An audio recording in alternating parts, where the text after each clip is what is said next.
Blog Talk Radio. You know what time it is.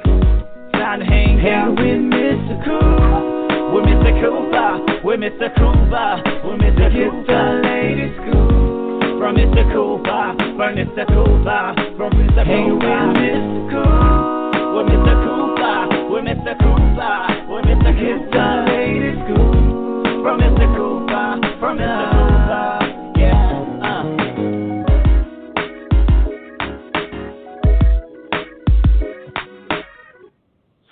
Welcome to the Bit Scoop with Coop. I'm your host, Coop. And today, guys, we actually have another special show that's going down. Season 4 is still going strong, guys. Make sure you go to the website, www.thebigscoopwithcoop.com, where you can check out episodes from Season 1 all the way up to present season, Season 4. An update is coming soon to the website. Also, make sure you check out the Twitter page, twitter.com/MCOOP317, and of course Facebook, facebook.com/The Bit Scoop with Coop. Now, guys, today, wow, what can I say about today? My guest today has done something that a lot of filmmakers are trying to get accomplished, trying to get established, and doing things that has not been done in a while. And I will tell you the reason why I say that in a few minutes. But he's an established filmmaker. He is actually doing big things in the movie industry itself. And guys, when you hear who this is, some of you all will probably know who this is, and I know you all will. And some of you all be getting introduced for the first time to him. But guys, it's always a pleasure to have new people on the show. And he is, once again, you're about to learn something new from him. So enough about me. So let's go on and actually bring up who I actually have on the show. Ladies and gentlemen, the one, the only, Alex Oshmyansky. How you doing today?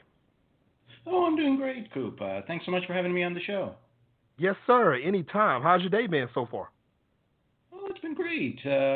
Just doing things. How about yourself? Oh, man, it's been busy. I'm in North Carolina, so we had a little bit of warm/muggy weather. Not really, but we've had better days. But at the same time, it's been a good day. It hasn't been scorching hot. So that's one thing I can't complain about. I lived in North Carolina for 4 years at one point, and August can be brutal. Yes, brutal is an understatement, but it's been a good day. It have. Now, Alex, on this show, we always talk about how you started in your career, your success, give advice on how to get into your career, and so much more. But we're gonna start from the beginning, Alex. When did you first realize that you wanted to get into the movie industry? Well, I think like a lot of people, I fell in love with the movies at a very early age. Further back than I can remember, to be honest. I loved watching the sort of big budget movies when I was a kid, and kind of grew into watching sort of more quote unquote mature cinema. So I guess it's been a dream as long as I can remember. That's cool right there. And, and that's a good thing, because whenever you start at a young age having a dream that you want to do something and you pursue it, it feels like that you have accomplished so much. Even when it's in your beginning stages of your career, the middle part of your career, or even at the end, I mean, when you're further veteran down the road, people that's been in the game for 40, 50 plus years, you can always look back and say, I always wanted to do that, and you actually accomplish it. So, Alex, congratulations on that for getting to where you are right now. I'm glad you held on to that dream because of what you actually done in the movie industry already. But, ladies and gentlemen that's listening worldwide, you will hear about that in a few minutes. What type of movies did you enjoy watching at a younger age? I know you said the big budget ones, but were you like a horror fan, suspense fan, action? Oh, I think I was more like an action and comedy guy. I think the first movie I can remember seeing is, you remember the old like cheesy 90s version of The Rocketeer? Yeah. Yeah, I think they're remaking that now. They're remaking everything from the 90s. But it was just sort of those big budget action flicks that initially drew me into sort of the film world. And then when I got a little older, I started watching like Hitchcock or Truffaut or the sort of great directors of days gone by, and just sort of fell more and more in love with it over time.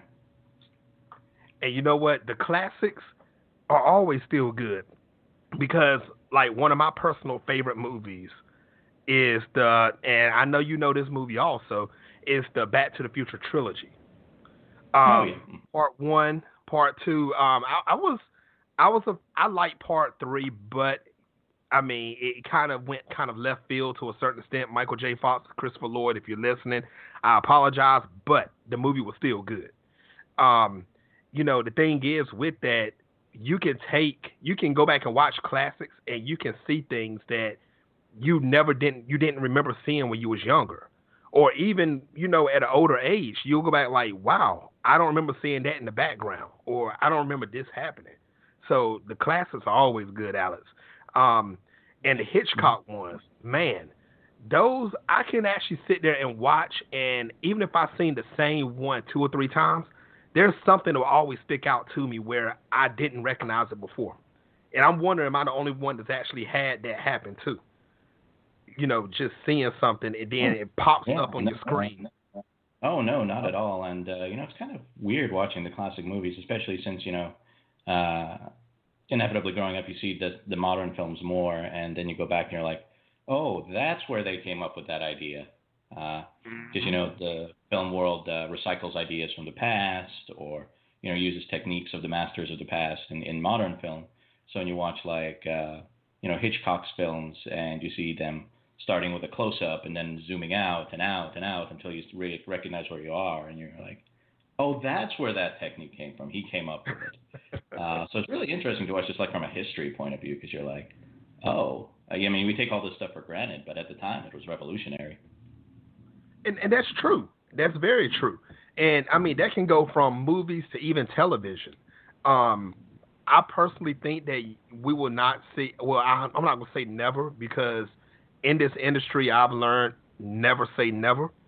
But it would be good to go back even in the television industry to the late 80s, early 90s, or even mid 90s. You remember like the TNBCs, the Saturday morning things like the Saved by the Bell, the 90210s, and all that stuff like that. I know they tried to rehash the 90210 again, but if they could get back to the television sitcoms, the true ones, that would be great to see again, just from a nostalgia point of view. Yeah, they really don't do those as much anymore. I mean, I know, what's his name, Michael Laurie has his stuff on CBS, and I think that's probably the last of it that's left, like The Big Bang Theory and such. Like 2 or 3 sitcoms on CBS, and I know there are like scattered ones elsewhere, but like for the most part, yeah, it's kind of gone away. That's true. That's very true. And since we're talking about, things being done away and things being rehashed, do you feel that the movie industry is at an all-time high as far as it goes for like quality and entertainment? In a lot of ways, I think it is.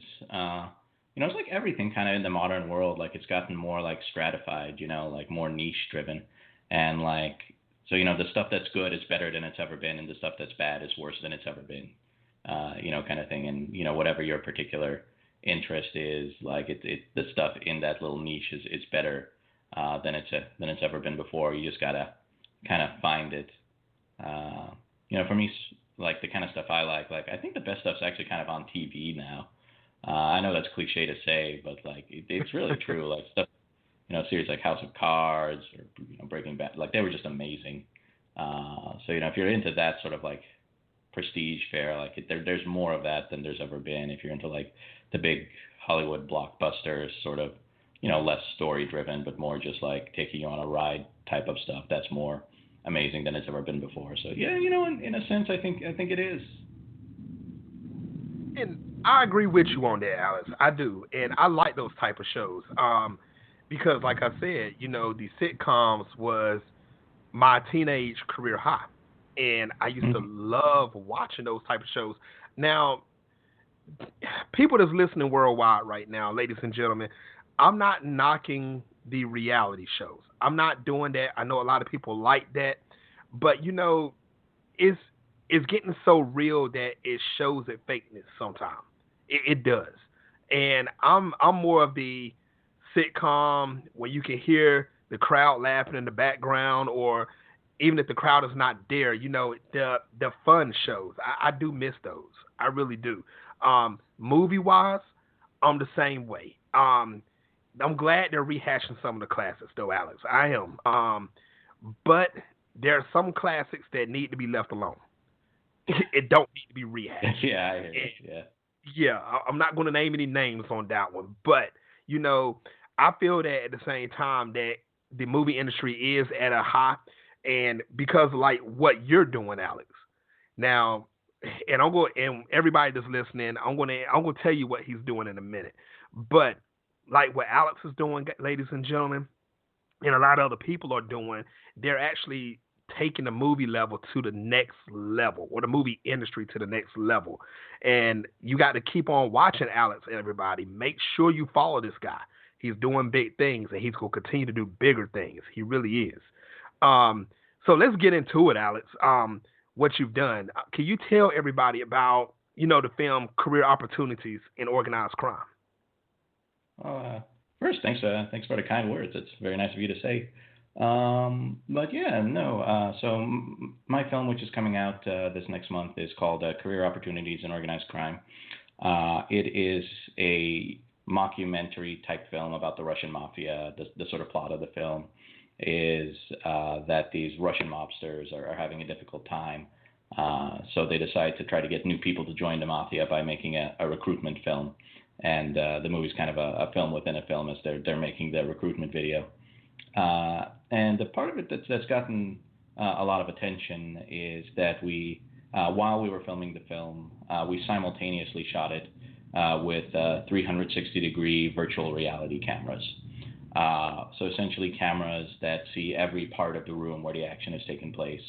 And then when you watch the footage later in a virtual reality headset, like a Google Cardboard or Oculus Viewer, these ones that are on the market now, you actually feel like you're in the room with all the actors from the movie. Like you feel like you're in the movie, so to speak, and you see the action taking place all around you. And to my knowledge, this is the first feature-length film that's ever been shot this way.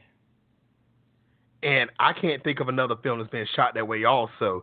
Now, Alex, how did that actually come in your mind, though? I mean, I understand, getting the film and you have a story in your head and everything, but what made you think about getting the 363 virtual reality cameras?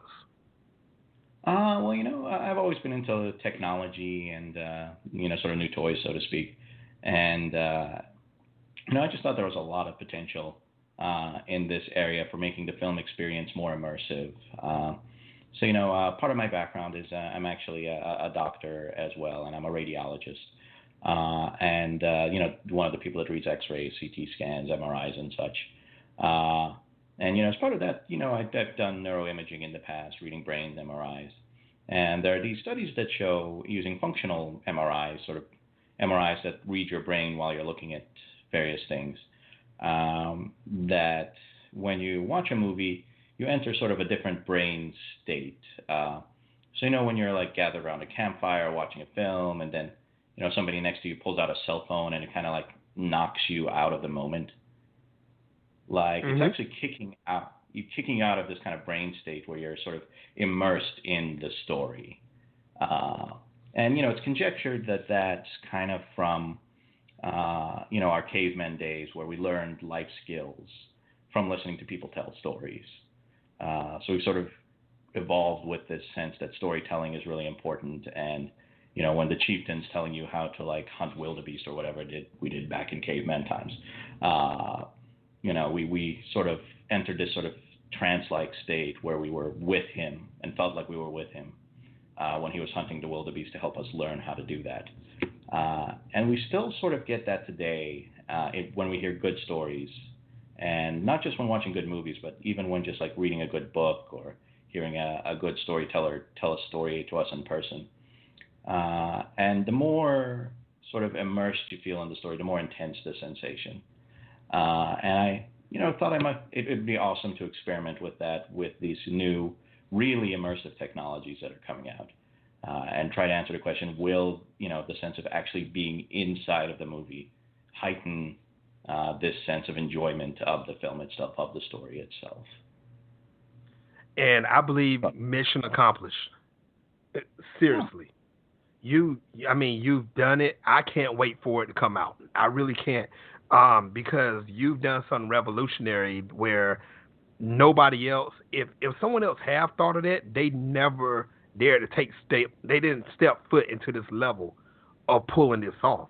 And I'm just picturing now when you put the headset on and you're watching the movie, it's like you said, you're in the room with them. And I could just see something just happening out the blue when you have a movie shot like that. And it's going to make you jump, or you going to feel like you will get more into the movie. You will feel like they're talking to you also. So congratulations on that, Alex. I hope this is not the last movie you shoot like this. I really hope it's not. Yeah, no, there have been, many others like sort of pioneers in this sort of subgenre of filmmaking that have already done incredible things. Chris Milk, Pierre and Felix out of Quebec. But I think as far as I'm aware, we're the first ones to tell a full, sort of feature-length narrative story using this technology. So hopefully people enjoy it. Oh, trust me, they will. They definitely will. Now, Alex, how excited were you when you found out that, your film premiered at the VR AR Expo? Oh, no, I was thrilled. It was awesome. South by Southwest is an amazing experience for anyone who's had the opportunity to go there. Just seeing so many talented and creative people all around you, and just being able to interact and share ideas and watch people watch your movie is really, really cool, and see them get really excited and into it like that. It's a very, very gratifying experience. Now, was it a big crowd out there? How was the crowd pop? How was it with people, around? Well, it's kind of different with virtual reality movies because it's not like sitting in a theater. Everyone has their own headset. So what we basically did was we, over the course of 3 days, had headsets there, and people could reserve a time to watch the film, or they could watch clips from the film. And I think probably several hundred people over the course of the 3 days wound up watching at least a bit of the movie. So that was really cool. That's nice, man. Alex, doing something like that and having hundreds of people watching your movie, and talking to you, Alex, I know you have a calm and cool ego, but it had to be at one time you wanted to say, I got to pat myself on the back. Job well done. It had to be because seriously. And if I was there, I'd pat you on the back myself. You've done it, man. You really have. And once again, I don't want to sound like a mockingbird or a broken record. Please don't let this be the last one, because I believe with your story writing techniques and with you being a filmmaker, producing and coming out using the headsets, I believe if you get the right storyline, you can even give Star Wars and stuff a run for their money because of what you can do with your technology that you're using. So I'm going to be looking forward to this. And talking about looking forward to something, are there any future projects or anything that you're actually working on right now that you're allowed to speak about? Oh, yeah, sure thing. So right now, actually pretty soon after the release of Career Opportunities, probably in the next few months after that, we'll probably release a short film, which is a documentary set in Iraq. So we got virtual reality cameras into Iraq on the front lines with the war against ISIS, and had some very brave journalists there sort of film with the virtual reality cameras as the fighting was happening in sort of the northern and western part of Iraq, particularly around the city called Sinjar. When you view the footage, you can actually feel like you're there on the front lines in the fight against ISIS, and hopefully people can get a much better sense of what that, the horror of that is like, and just the sheer devastation that's been caused there after they see the footage. And that should be coming out, maybe a month or two after Career Opportunities comes out. Nice. How long would the film be? That one will be shorter. We're actually thinking of breaking it up into episodes. So the first episode will probably be about 10 minutes long, I think. And then there'll probably be 3 or 4 after that are similarly about 10 minutes long. Will we see all episodes this year, or would it be spaced out within the months, like quarters, or? Yeah, probably spaced out into months, maybe like one a month for a few months. Okay, nice. Well, Alex, you make sure you stay in contact with me and let me know when they actually come out, because I will try to find a way to see it. And everybody that's listening worldwide, try your best to see career opportunities in organized crime. Make sure you check out this movie that's coming out soon. Well, there's going to be episodes, actually. Make sure you check out Alex on this. Now, Alex, here's a question I want to know personally myself. How important is social media to the movie industry these days, in your opinion? Well, maybe I'm a bit of a Luddite or just lazy about my social media. I don't really do it as much as I think I should. But I know other people have made entire careers just out of Twitter.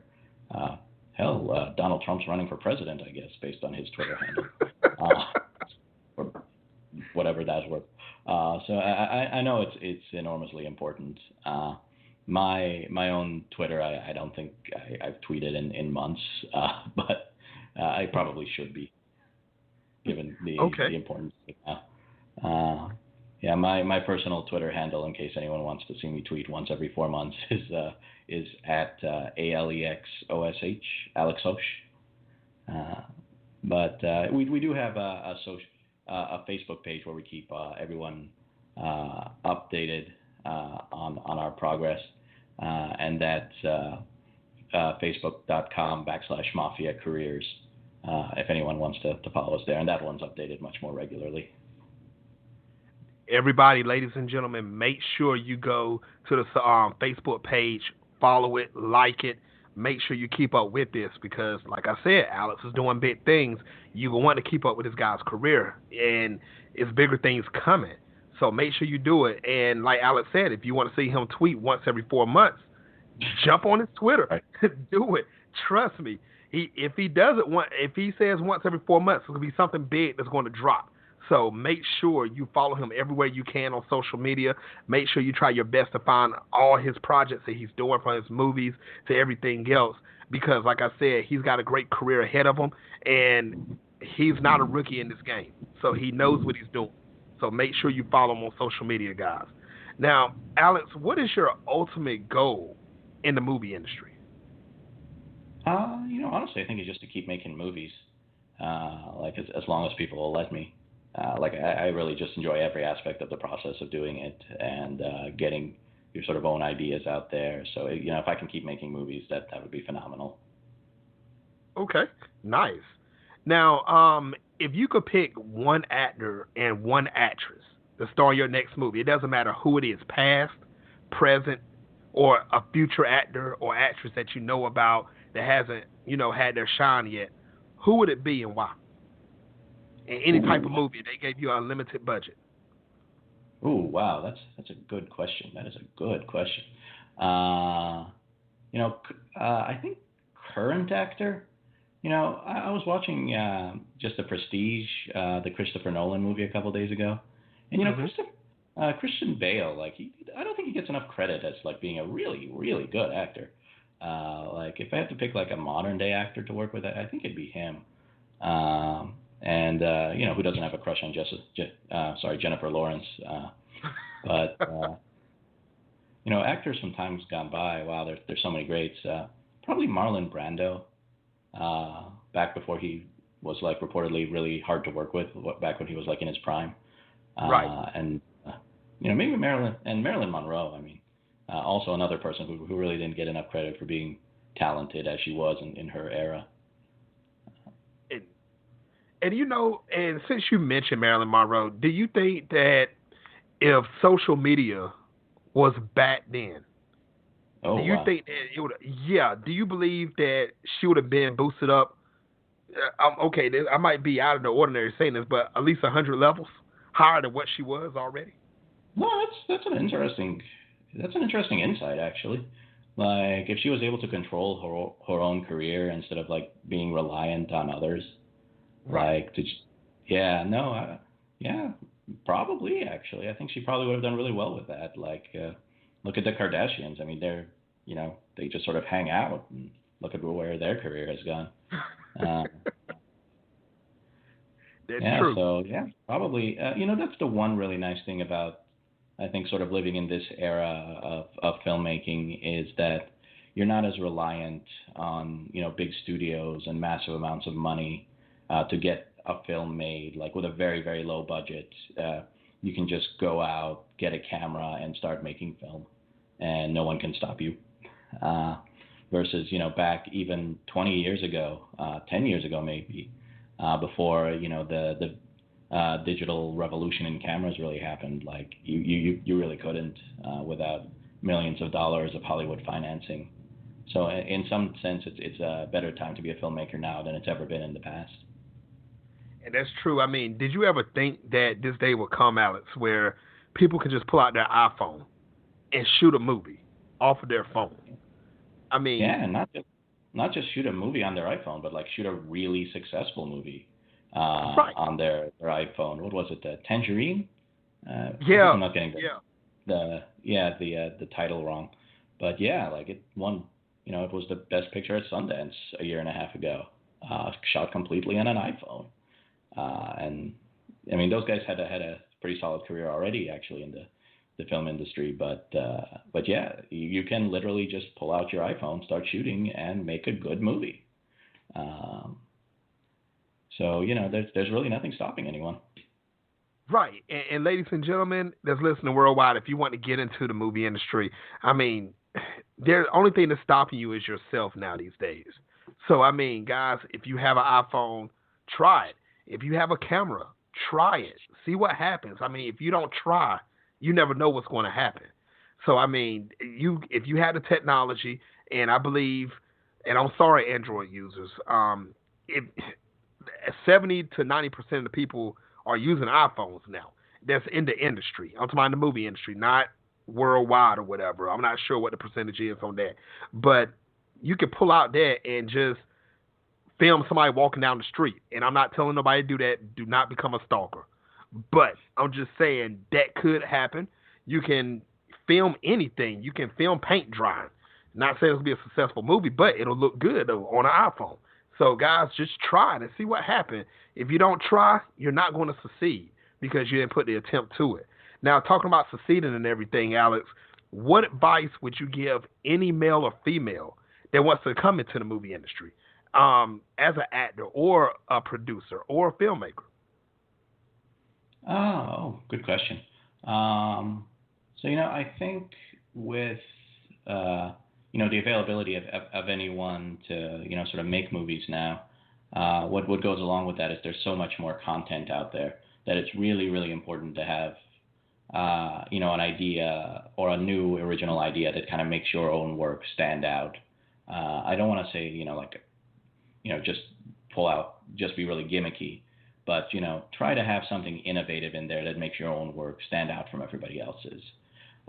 Because there's so many voices out there now that to be heard through all that, you really got to come up with something that catches the imagination when you put something together. So before you start, just put a little time thinking into it, like what will make my movie different from everybody else's, or make my acting or anything else different from what other people are doing currently at the moment, to sort of catch the attention above all the noise. Nice. Nice. Ladies and gentlemen, I hope everyone took heed to everything that was said on this show today. If you're trying to get out there to become a filmmaker, actor, actress, producer, anything that you're trying to do in this industry, there's nothing stopping you. Make sure you do your research.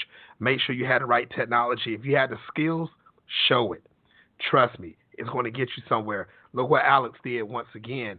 Made this movie, Career Opportunities in Organized Crime. And he used a 360-degree 3D camera, and you feel like you're sitting in the room with them for the whole time. So, guys, if you got something on your mind, jot it down, try to get it out there. Now, Alex, I want to thank you for coming on the show today. I would love to have you back in the future. Oh no, and thanks so much for having me on, Coop. It's been a pleasure. Yes, sir. All right, make sure you have a great day. Ladies and gentlemen, once again, the Big Scoop with Coop. We did it again with Alex. We did big things. Continue to do big things, guys. Strive for your goals. Until next time, everybody, have a great night.